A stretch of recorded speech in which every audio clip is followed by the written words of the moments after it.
Okay, welcome back mga katribu. Good to have you back. So, last week, nagkaroon tayo ng konting ride and unfortunately, naulanan tayo. Ganito ang kinalabasan ng ating motor. So, 3 oras yon, hindi ganun kalakas yung ulan, pero naging maputik or mabuhangin yung daan. So, halos lahat ng mga kasabay ko ron sa kalsada, especially me, nadumihan ako, nabasa pati. But, right now, we're gonna talk about how to clean your bike and of course, how to do it properly. Alright? Follow me. Okay, so we are going to run through the things that you need, the basic stuff lang naman para maging malinis yung motor mo. And of course, mamaya pag-uusapan natin yung process at just a few techniques that I've picked up along the way na pwede nating i-share din sa inyo at malamang sa inyo magagamit nyo rin at sana maging effective din sa inyo. Okay, so we're gonna start with basic wash mitt. Hindi kailangan mamahalin yung mga gamit nyo, importante lang meron. Kagaya ng mga to, hindi naman super expensive, pero they will get the job done. So, you have a wash mitt. You have this for the hard to reach areas or medyo long, but mostly sa sasakyan nagagamit to pag sa roof, ganun. Alright, so tape, which goes here. Ito ginagawa to para maprotektahan yung metal or yung surface na pagpupunasan mo. Kasi kahit paano, kasi pag sinisingit mo, nadudumihan or nagagasgasan kasi matigas. At least pag may papel na ganito, mas protected siya, bawas gasgas sa motor mo. Now, of course, again, do not underestimate the power of a brush. Marami tayong hindi naaabot gamit lang ang mga punas, ang mga sponge. Madaling sabihin na, sige, kaya ko yan. Pero most of the time, these things do a lot of work and they help you a lot. Okay. Of course, we have our toothbrushes. Kung may konting allergies ka or ayaw mong magasgasan yung kamay mo, pag papasok mo sa ilalim ng kadena, ayun, maganda may gloves pa rin tayo. At least may protection tayo sa skin. So, you have your power sprayer. This is your drying towels. Ito color coordinated naman, medyo. But, this is for yung mga applications natin ng ito, alcohol, ng Armor All, ng glass cleaner, kung saan mo kailangan. Ito, mga wax or quick detail. Mamaya ituturo ko sa inyo kung saan at kailan gagamitin. Of course, this is multi-surface cleaner or all-purpose cleaner. Kahit pa paano, mas makakatulong na mag-breakdown ng mga dumi natin. And your shampoo, dito, snow foam, your old sponge, okay lang naman kahit luma. Maganda kung bago, pero hindi kailangan kasi at least lalagay din naman natin sa mga pinakamaduming parts, yan doon natin gagamitin. So don't worry about that. Right. So this is your degreaser. Usually binibili ko to ng bulk sa gallons. Mas mura kasi. So thank you Shopee, thank you Lazada. Malaking tulong pagdating mo sa kadena, sa mga maduduming parts like the brake parts or yung brake discs niya sa gilid ng makina. Is malaking tulong. Kasi importante mag-pre-rinse ka muna, mag-soak ka muna para mas magaling matanggal yung dumi mo. Alright? So, yun lang muna kailangan natin. These are your basic stuff. Hindi mo kailangan ng madami kagaya ng sabi ko kanina. Importante lang meron ka. At syempre, ang pinaka-importante dito, oras. It is 3:30 in the afternoon ngayon. Most likely, hindi ko ito matatapos lahat today. Anyway, may part 2 pa naman tayo. Alright? So, let's get started.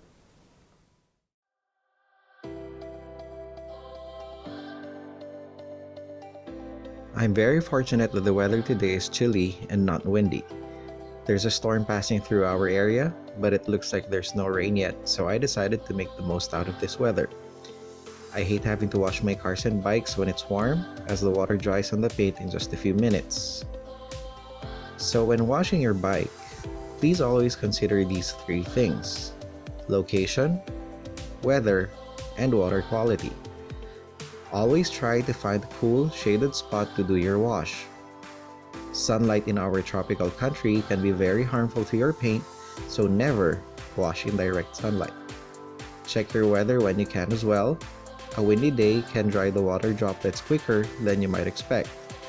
And lastly, check your water quality. Our water here has high mineral content as well. Most times it's called hard water. and can visibly leave mineral deposits on the paint when the droplets dry out. When you have soft water, it may have a lesser negative effect. There may be many of us, myself included, that don't always have the best conditions to clean our motorcycles, and that's alright, as long as you try to keep the damage to your paint and other areas to a minimum. Many of us make this mistake, and many of those complain that their bike seems to be aging faster than the others do. Keeping your bike clean is vital to maintaining its resale value, so please keep these three things in mind. Now we will be spraying on some degreaser onto the lower part of the bike. Given that the bike is really dirty right now, we need all the help you can get to remove all the dirt and grime in a touchless manner to avoid making new scratches. Contactless methods help to keep the paint, bodywork, and all other areas free from additional damage. This is a method I learned from professional detailers that they perform on high value or very delicate projects. Basically, it starts with using the power washer and some chemicals to break down the dirt and road contaminants without having to put a hand on the paint.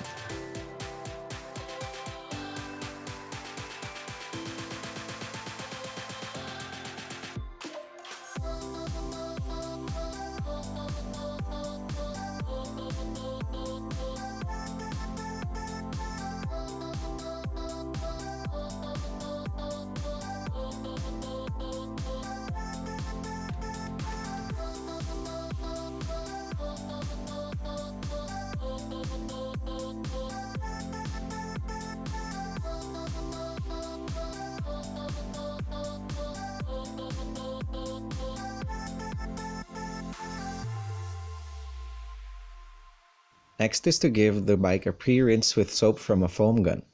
This is a step that most commercial bike detailing companies skip. Pre-rinse foaming the paint provides additional lubrication and cleaning to dislodge the caked on grime with the next power wash.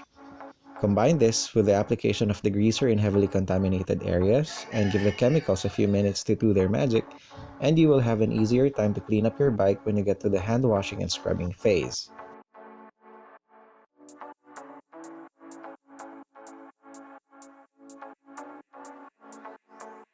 It was then that I realized how dirty the bike still was that I felt I needed to give it another round of degreaser and foam to keep softening the dirt. The chemicals haven't broken the dirt down as much as I would have hoped in the first round. I understand that this may seem a little excessive, but I don't really like to do more damage to the paintwork. I'm starting off the contact washing with the upper areas of the bike with the wash mitt, which in general is a little cleaner than the lower areas. I won't need to make as much effort here, so we can save some time and energy to focus more on the dirtier parts of the bike. Notice that I am using the 2-bucket method, meaning I have one bucket filled with soap and water and another filled with clean water. We will be using the clean water to rinse the wash mitt every so often to avoid loading it up with dirt. Doing this extra step ensures that we won't be adding new scratches whenever we touch the paint.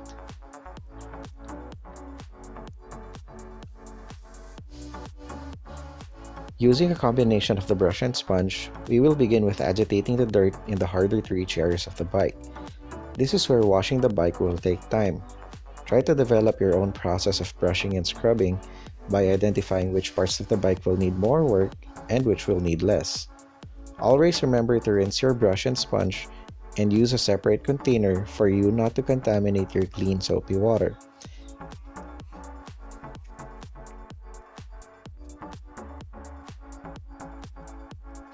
It's good to have a regular hose since pressure rinsing a dirty area isn't always the best way.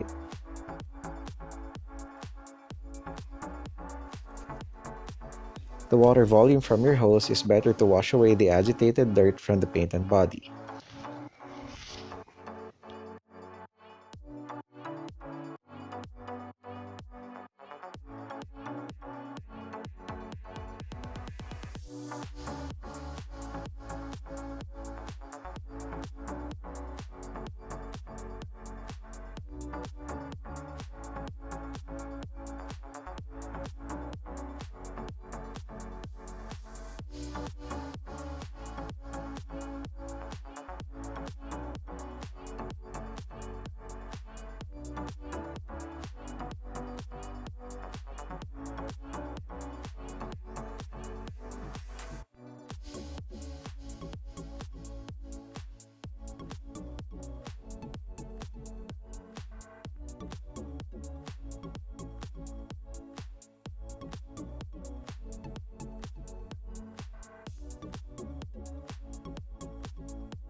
My bike detailing process always takes me 2 days or sometimes more during the summertime as I try to avoid working in the hot hours just to minimize the water drying on the surfaces of the parts I clean. Since my detailing sessions are usually a little intensive, I also remove some parts of the bike while I can to give myself more space to get to the hard to reach areas. As I said before, bike detailing is much more time consuming than working on a medium sized car, especially with a bike like mine that has a lot of nooks and crannies that can potentially hide dirt. So let me put a question out there for the guys watching me. What products do you normally use to blacken your plastic trims and powder coated areas? Let me know in the comments.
So we're almost done with the preliminary wash. All I'm doing here is to remove most of the dirt I can reach. I don't want to start taking off body parts or wheels while they are dirty and end up scratching the finishes. I hope you're liking my videos, so please like, share, and subscribe to my channel so I can keep publishing new videos for you.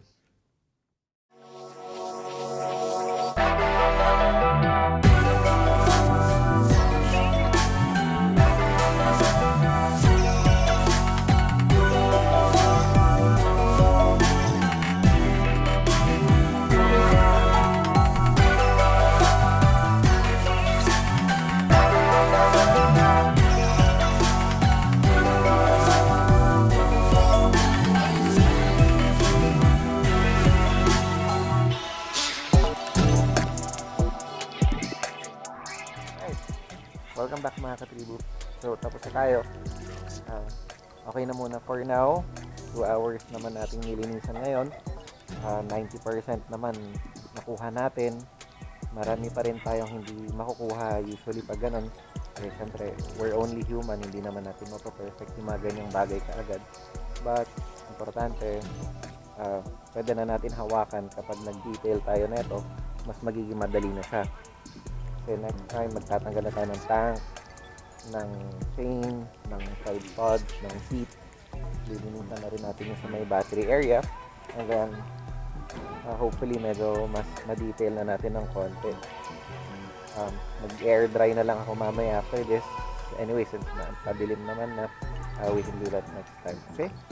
Right. And you might have noticed yung chain ko, yung chain, hindi ko pa tinatanggal or hindi ko pa nilinisan ng mabuti as you would have expected sa thorough na clean. Gusto ko separate na video siya. It's been there for 2 years, but nalilinisan ko naman na regularly. Maayos naman siya kapag nalilinisan, but this time I want to take it off kasama yung mga wheels niya para mas ma-detail natin kasi ang problema din kasi pag ganitong mga spokes, lalo na sa mga magaganyan malalaking hub, ang hirap linisan. And gusto ko ma-detail this time. Okay? Tapos meron din kasi mga road grime or yung mga asfalto na gusto ko rin tanggalin muna bago natin buuin at least malinis na ulit, ready na naman madumihan. Okay? Alright, so thanks for watching guys. I'll see you in the next episode for day 2. Okay, bye!